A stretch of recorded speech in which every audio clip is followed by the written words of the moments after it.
Well, again, everyone, I hope you guys are all doing very well out there and staying safe and all these other good things. And here I am again for another update. And usually I like to start off kind of recapping what we've gotten out in the channel recently. And took a lot of work getting up to getting that John Wick retrospective thing done. Also because it came out after I got the one done for the fourth film. It took a real... I wasn't having a good time trying to get myself psyched up for it. I couldn't get myself the right frame of mind. All these different things, like all the things in terms of mood and energy and just trying to get myself psyched up for this really massive video. It was like I sat down, watched everything, didn't notice, and it's like, oh, it's kind of like self-defeating in a certain way. Because I knew it was going to be a really big type of thing. I had to psych myself up, couldn't get done. Then I just launched right into it in an afternoon, and I just zipped right through the whole damn thing. And so that came out well, but obviously came out later than I wanted to, but performing okay. Actually, the review for Chapter 4 is performing better than the one for the retrospective thing, so I really wish I could have gotten that one out first and then do 4 after that, but things are the way they are. And we got some commentaries. I did one for Leprechaun, which some people watched, some people didn't. And because we were trying... Steve talked me into it and stuff like that. And we're trying to do St. Patrick's Day tie-in thing, whatever. Whatever. Who cares? But we also did Happy Death Day, so it seemed like that one went over pretty well and stuff like that. But we got a couple of new ones we have set up for April. Because April we had some kind of troubles with. Because we've got some for like May, June, kind of July, August. We got a lot of things set up for a lot of the other months. We just kind of had a blank spot. And couldn't really figure out exactly what the hell to do. Because we got some other anniversaries coming up over the next couple months, and some things you want to get off in certain places.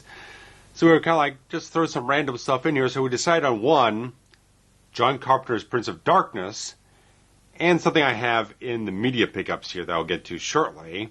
But it's going to be, it's picking up from another franchise we kind of left off a long time ago that you probably thought we probably written off to a certain degree.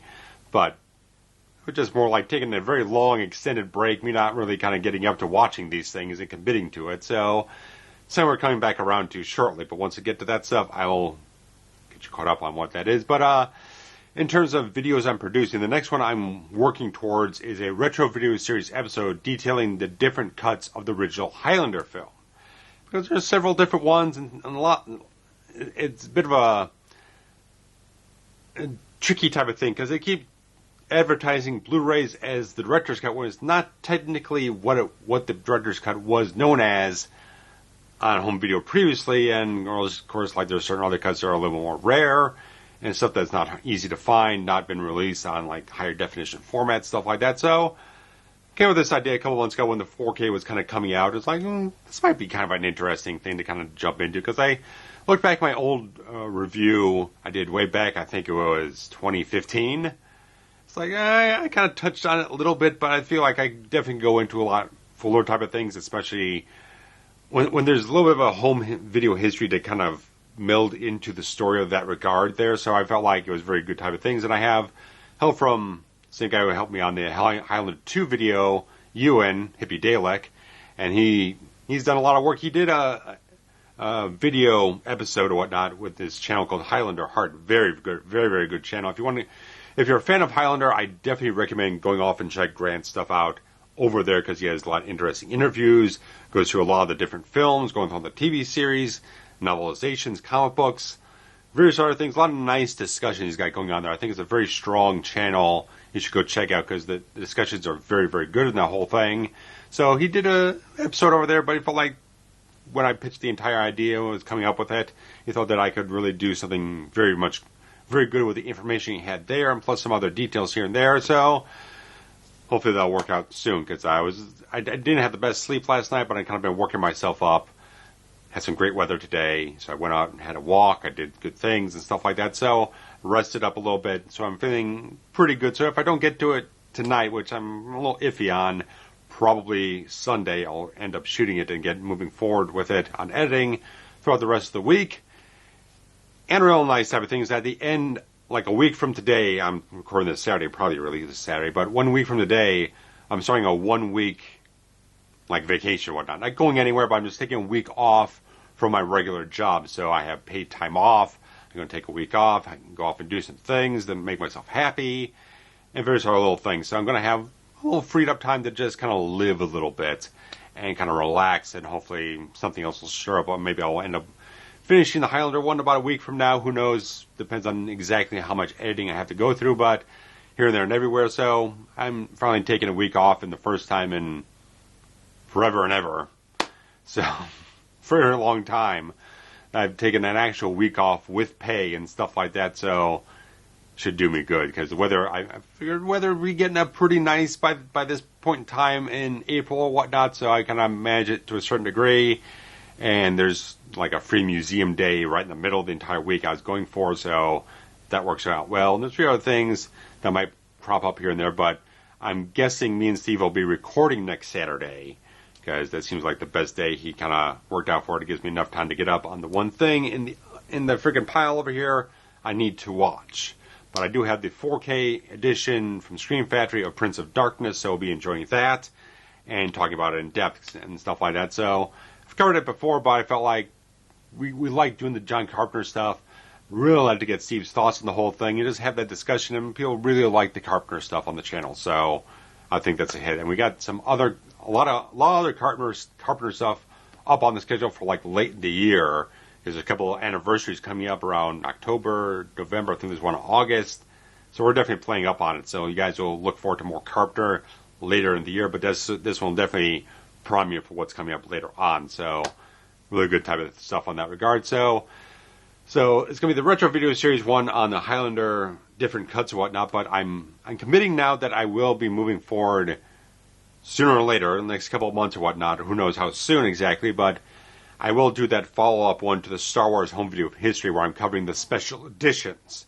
Now this will go from probably 1997 up to 2006. So I'm covering like the Laserdisc, the VHS, and the early DVD releases. I don't feel like I want to go into the Blu-ray. Maybe I'll go into the Blu-rays at a later time, but I don't have. I just go from the ones I have are the 2004 and 2006 DVDs, and I don't have anything until the 4Ks. So I've got a big empty gap there. So if things work out, people are interested enough in it, and the thing performs well enough, I'll entertain it. But because it's called the Retro Video Series, I really kind of like to not discuss like Blu-rays or whatnot on the whole thing. But if it comes to that, make it a 3-part series. Sure, whatever. Who cares? Whatever. If there's demand, I'll meet the demand. Because I went out a couple of days ago on my day off over to Barnes & Noble. I was looking for something else. But I ended up going over to the comic book stuff, looking at the trade paperbacks and graphic novels. But I always like just looking at the stuff in the sci-fi section, all the Star Wars, Star Trek stuff. It just kind of gives me certain vibes and whatnot. You know, looking at all the covers from the old novels, the old expanded universe type of stuff, and like looking at the Heir to the Empire and stuff like that, that Thrawn trilogy from back in the day, man, it started stirring stuff up in me. I was like, I want to get the audiobook, the 20th anniversary audiobook of Heir to the Empire, listen to the entire trilogy as audiobooks. I want to get up in that. I was listening to the Shadows of the Empire soundtrack they have up, which I might get off of iTunes and whatnot. It's pretty cheap on that regard. Cheaper. It's about half the price on iTunes than what it is getting the actual CD version. So I might go that route, but doing that here and there. And I dug something out because I was talking about stuff on Facebook with people, and I dug this out of one of my storage things in the garage. So I'll have this 1995 Star Wars calendar, because the artwork from all these old novels is utterly gorgeous. I think there's some Drew Struzan in his thing. It's from 1995, if I didn't say that, but stuff from the Dark Empire and like again, Heir to the Empire, and they got all this other stuff in here. Yeah. So all that stuff from the early 90s they were putting out that Heir to the Empire really struck off and made a major splash and whatnot. They kind of revitalized all the stuff. I just kept this thing around for all this time because the artwork is so gorgeous and it's nice large format type of stuff. So it just looked really good to kind of hold on to. So I've held on to this thing for 28 years. It's not like I'm going to hang it up on the wall, but it's nice to kind of have it around because the artwork is just stunningly gorgeous. It all looks like it's all like a movie poster to a certain degree. So, like I said, there's Struzan stuff for like Truce at Bakura and stuff from art from Dave Dorman and Tom Jung, who did the Star Wars poster I have on my wall over here. Beautiful, beautiful stuff. So that's, all these things are kind of seeping into my brain. I want to tap into that.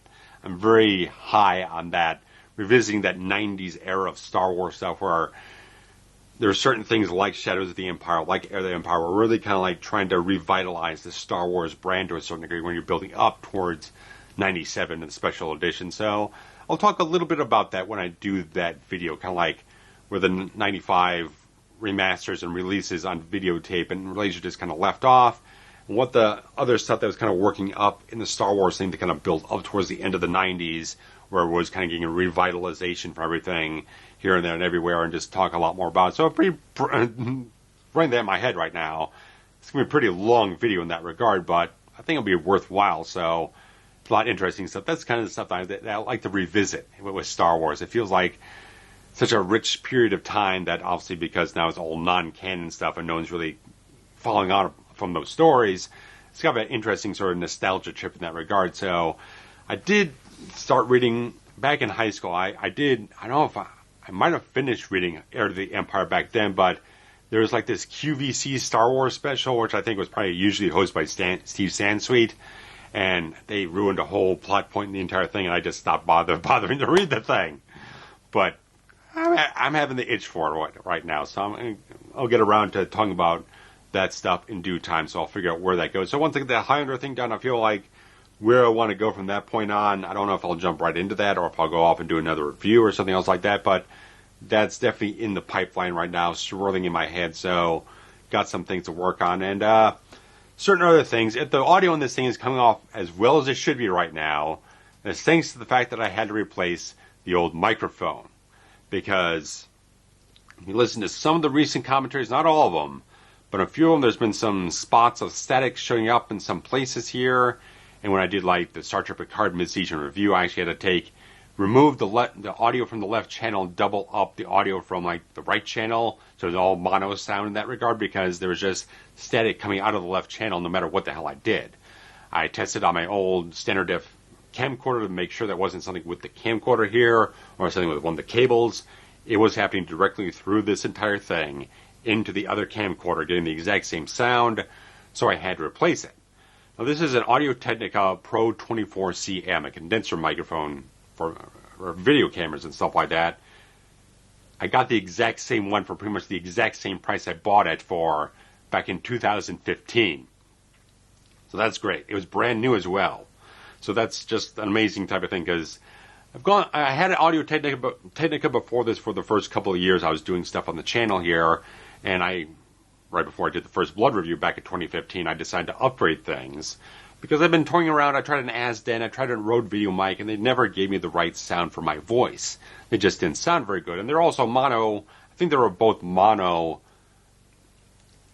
microphones. So these are stereo, obviously. So it just seems like the stereo ones give me the best quality for my voice. And I also do a little like cut down of the bass in the whole thing, because my voice does have a bit of a lower end register in that regard.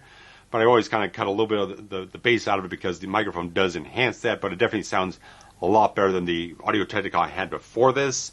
So I really like this microphone, and if I had more time to kind of like toy around, to kind of like, oh, maybe I'll do more research and look into different things, maybe I'll get something that's a little better, would have done that. But it's like, okay, I'm right in the middle of a lot of things. I just want to grab one that's a good price, that's brand new. I know it's the exact same thing, so I tested it out. I shot other things before, and everything sounded completely fine. So by the time we get to our next commentary, everything will be completely clean now. So anything like that. So it's something that functions properly now, and I don't have to worry about this thing giving me problems. So I'll have to store this out somewhere, because I don't want to accidentally use the wrong one at certain points in time. So they'll go in right in the bag where I have the old version of the same camcorder that I replaced last year. So I keep replacing it with the exact same gear. So anything like that. So you go back to what's comfortable. What you know functions for you the very best, instead of taking some gambles and taking some trial and error stuff. Just make myself whole is the problem in that regard. But getting up on the stuff we have here is that, give me a second, get some water here.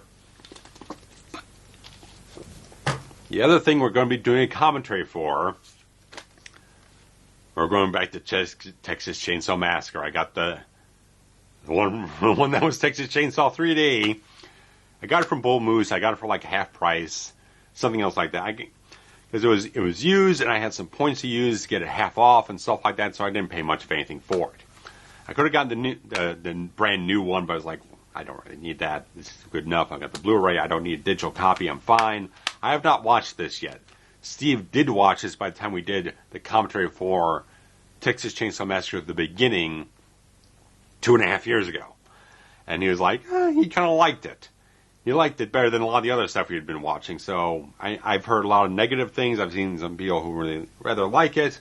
There's some weird continuity shit with this whole thing, but fuck it. I've been wanting to kind of jump back into it since that awful one on Netflix dropped last year. I didn't watch that one either, but it's like, we gotta get back up on some of these old franchises, and I figured, what the hell, jump into it. We'll throw it back into the mix, because I'm sure that will be very much of people's interest and liking in that regard.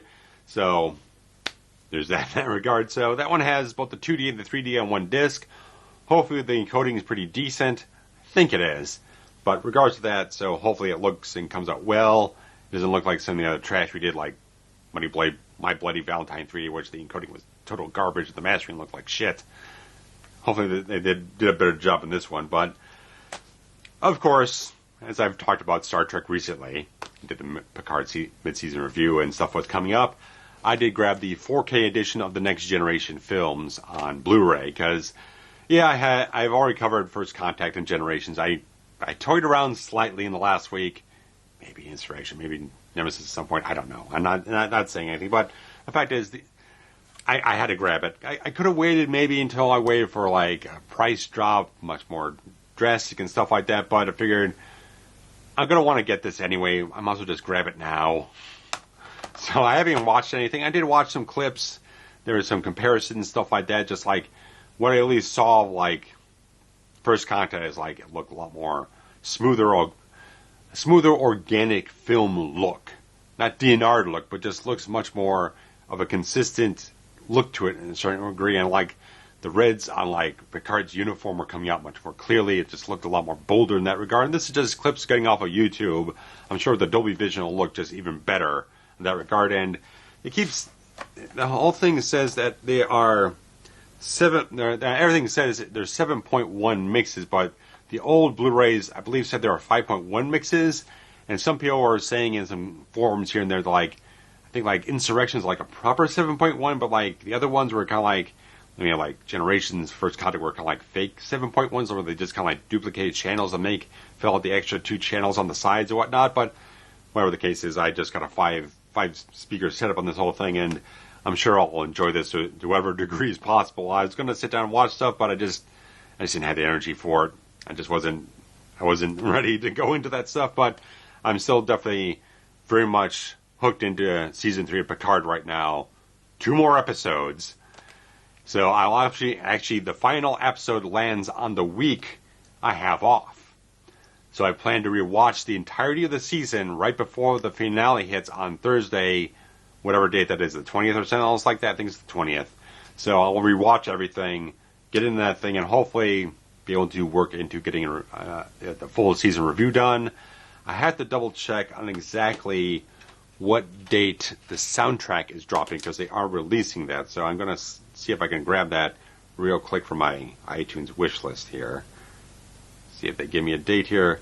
So it's dropping the 20th, the same day the final episode hits. So I'll definitely be grabbing that off of iTunes and using the appropriate music in the review, because I was grabbing stuff from the First Contact score, the Wrath of Khan score, the Search for Spock score, because they were using a lot of those cues throughout the whole thing, but now I'll be actually using the proper music in the review when I need it, stuff like that. So, still the problem, I had to use all the promotional clips which have all those lower thirds graphics and stuff like that, which is a bit not to my liking, but otherwise I got to go through other means to kind of like grab the entire season and whatnot and spend time downloading mountains of megabytes and stuff like that, gigabytes of data and whatnot. But regardless of that, from what I've seen of this thing and everyone's reactions to it, it's very much worthwhile. Get rid of the DNR crap.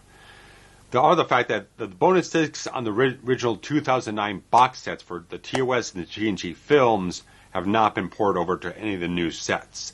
So if you have those old sets, you might want to keep those extra bonus discs and do whatever the case you want with the other stuff. I'm just throwing it in some box storage somewhere and just forgetting about it, or I might sell it off and not care about the other disc. But this says everything else on the individual disc for all the films. They still maintained all the actual bonus features that were on the previous releases, so no problem in that regard. And a lot of people are like, oh, they didn't care for this artwork. They want to get the singles and stuff like that with the original poster artwork, but the money just wasn't working out in that regard. Just like, we're going to pay a lot more to do that than just getting this thing. So it's like, this is much more economical in that regard, and plus it saves me space over here. I've got an entire shelf of all my Star Trek stuff aside from the Blu-rays for Next Generation. So, in that regard, I got Season 7 of Deep Space Nine now. I have all of Voyager and all of Deep Space Nine and all of TNG on Blu-ray. Aside from that Unification Blu-ray they put out, where they kind of melded the entire thing into one like feature-length movie and other interviews. I'm looking to get that eventually, but I'm not crazy about Unification as a whole. But just to complete the whole thing, I'll probably grab it on the cheap wherever I find it. But I was glad to find this on eBay for a very nice price. So I've got everything here, and so I'm because I was watching. Of course, since I'm watching Picard, I'm watching Paramount Plus, and I still don't like how they've handled the standard def stuff on that platform, because the de-interlacing is crap. They put these weird kind of like light gray bars, is that like black pillar bars, or kind of like gray bars on the sides? It is very distracting, stuff like that. So the standard def stuff has not come out best, I think. You put this into a Blu-ray player, you let the HDMI do the de-interlacing and the upscaling, it'll come off much better. I think it's much better quality. So I got all that stuff. I'm very much looking forward to delving into some later DS9. The problem with DS9 back in the day was that it ran on WGN over here, and they kept preempting episodes for Cubs games and stuff like that. It's like it kept changing the schedule so often. I could never find the episodes. So I could never actually watch it first run. So back in the late 90s, early 2000s, I started buying up the VHS tapes, which I just sold off a bunch of them on half-price books because now I have everything on DVD. But I was like, I kept buying episodes here and there and everywhere, so I never really properly watched everything from beginning to end, which I probably should rectify. But that's the whole thing. I feel like I've seen a lot more Voyager than I have of Deep Space Nine, because Deep Space Nine is so much big arcs.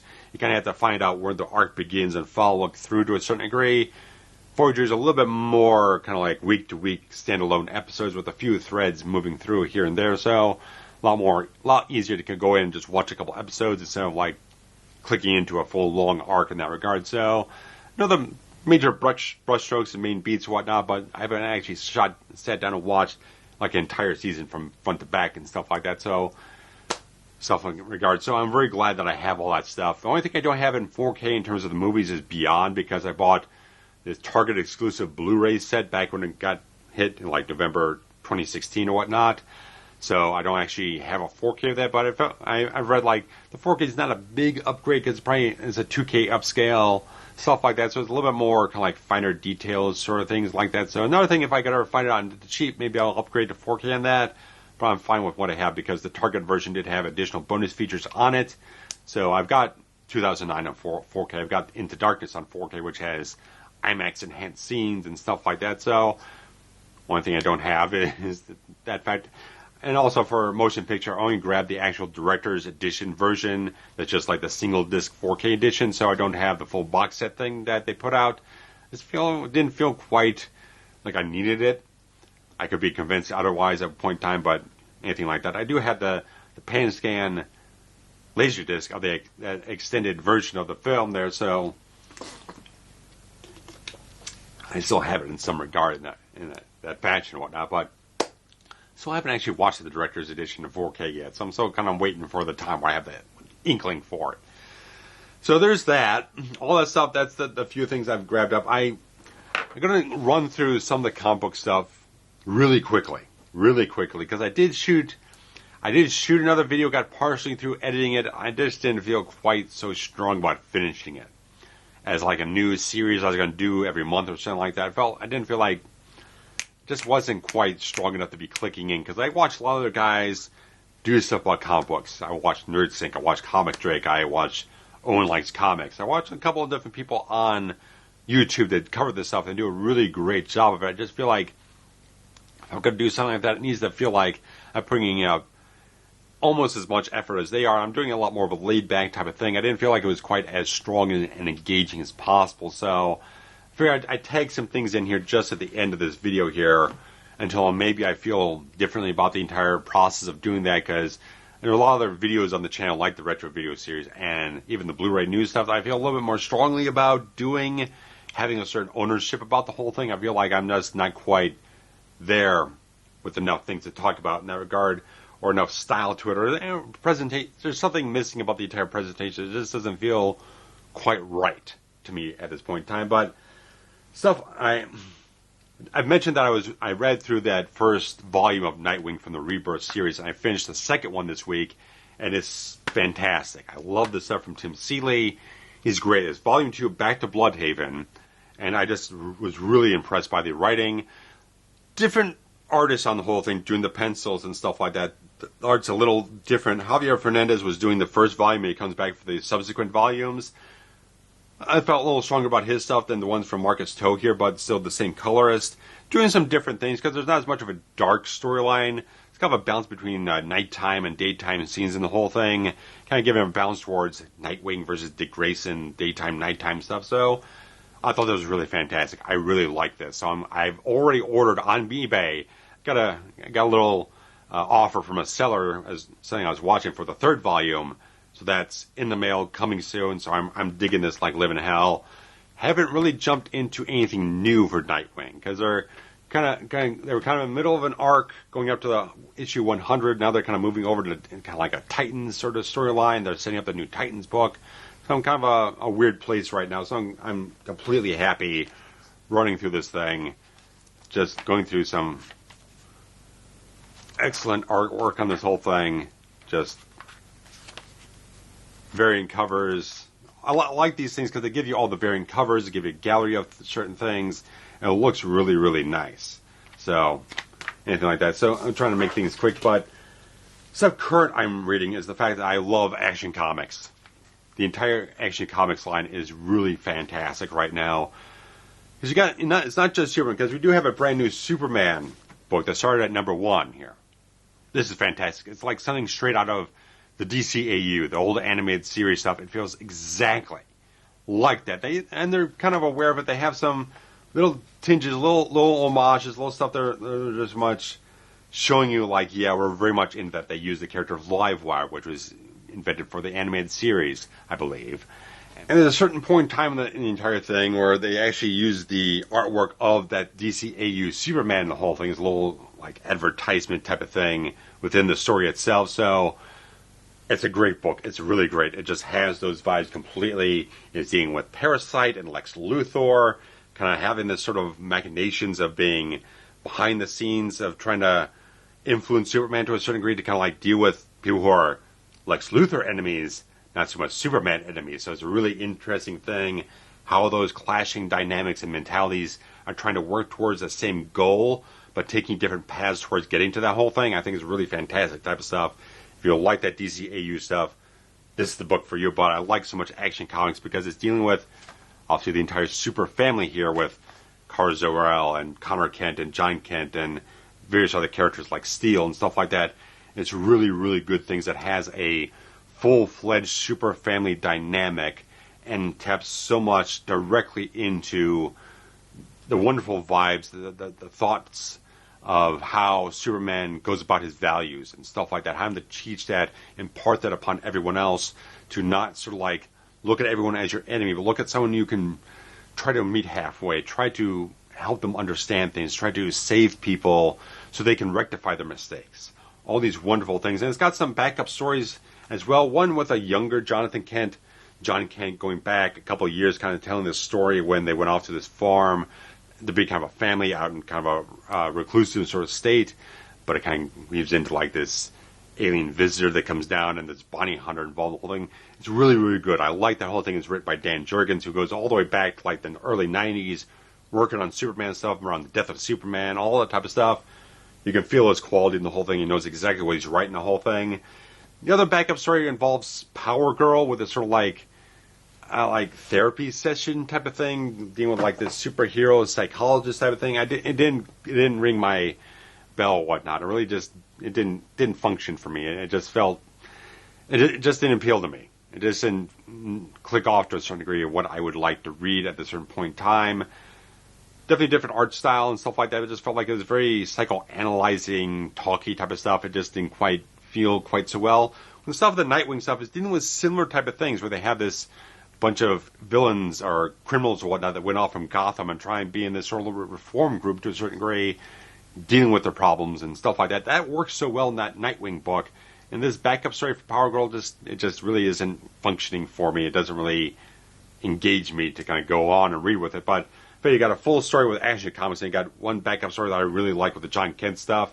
Another one that doesn't quite nail me, but it's still a great value to have that much stuff into it. Where I think it's maybe only like $1 more per issue over everything else, and you're still getting a very good type of thing. And speaking of stuff that's much fuller on a certain way, I picked up this last issue of this Batman One Bad Day series they're doing as one-shot comics, focusing on certain Batman villains. They've done like Penguin and Riddler and Clayface and Bane and stuff like that.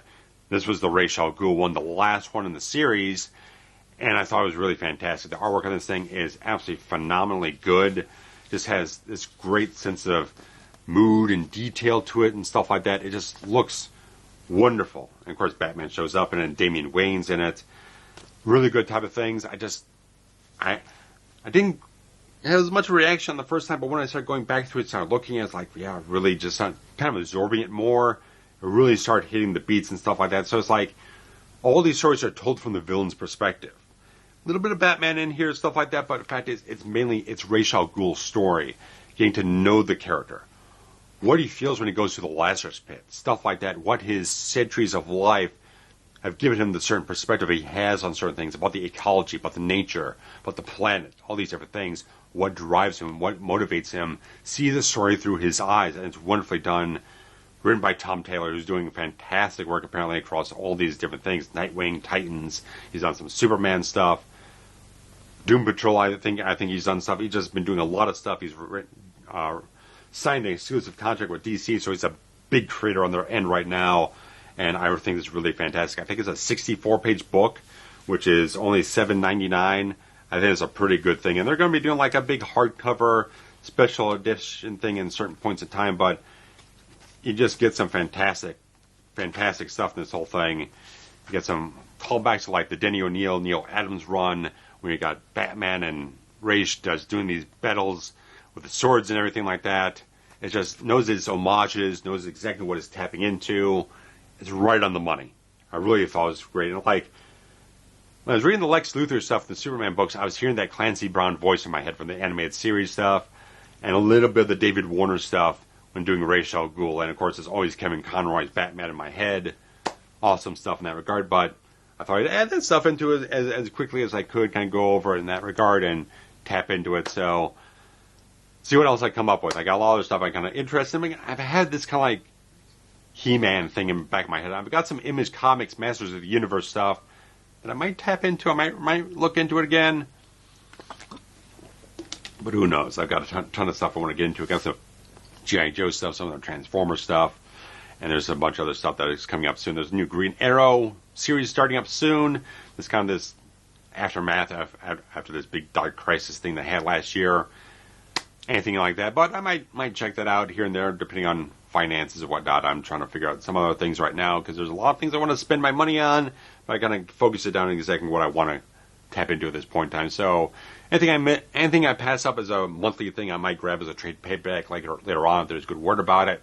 So guys, let me know how you feel about the Prince of Darkness and Texas Chainsaw Massacre commentaries coming up very soon. And whenever I get to a next review or whatnot, I've been trying to string up a thought in my head, because there's some franchise I did kind of start up, I never really followed up on, or I've kind of fallen off to a certain degree. Some of like the Texas Chainsaw Massacre stuff with the commentary stuff, but so it sounded like doing the rest of the Jason Bourne films, at least Bourne Supremacy Ultimatum, was like, I did the Identity one, then I had some problems with copyright, they got it blocked and kind of pulled away monetization for a long period of time and stuff like that. It never really got a chance to really perform very well. I've never really known whatnot if anyone was very much interested in me really kind of jumping forward with Supremacy and dealing with that.